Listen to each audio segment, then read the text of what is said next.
Hello, welcome back to George's Marvellous Medicine. This is chapter 5 and it's called The Cook-Up. While I'm reading this chapter, I want you to think about what descriptive language the author used to tell us a little bit about what was happening with the medicine as he was cooking it up. So what words did the author use to describe what was happening to the medicine? And a rhyming one again. Can you spot the words that rhyme towards the end of the chapter? Okay, chapter 5 of The Cook-Up. In the kitchen, George put the saucepan on the stove and turned up the gas flame underneath it as high as it would go. "George!" came the awful voice from the next room. "It's time for my medicine."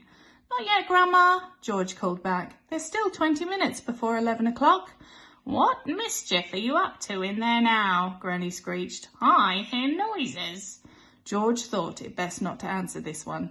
He found a long wooden spoon in the kitchen drawer and began stirring hard. The stuff in the pot got hotter and hotter. Soon the marvellous mixture began to froth and foam. A rich blue smoke, the colour of peacocks, rose from the surface of the liquid, and a fiery, fearsome smell filled the kitchen. It made George choke and splutter. It was a smell unlike any he had smelled before. It was a brutal and bewitching smell, spicy and staggering, fierce and frenzied, full of wizardry and magic. Whenever he got a whiff of it up his nose, firecrackers went off in his skull and electric prickles ran along the backs of his legs. It was wonderful to stand there stirring this amazing mixture and to watch it smoking blue and bubbling and frothing and foaming as though it were alive. At one point he could have sworn he saw bright sparks flashing in the swirling foam.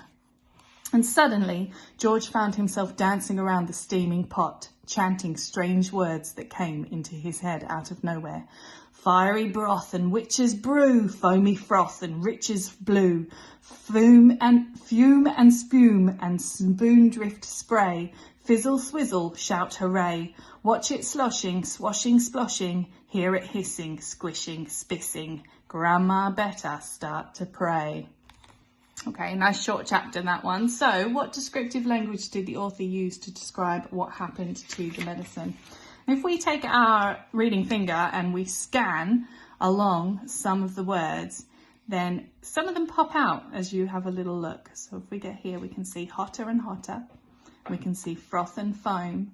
A rich blue smoke, which is a lovely way of describing something. Then the colour of peacocks.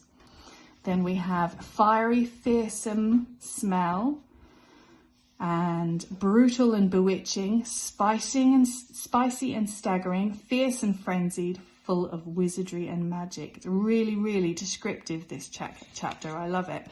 Right, our next question, a rhyming one again. Can you spot the words that rhyme at the end of the chapter? So we look here, and like we did in the last time we did a rhyming task, we looked at the end of the line to see whether or not the words sounded the same as the one below. So here we can check. We've got brew and blue, spray, hooray, sploshing and spissing.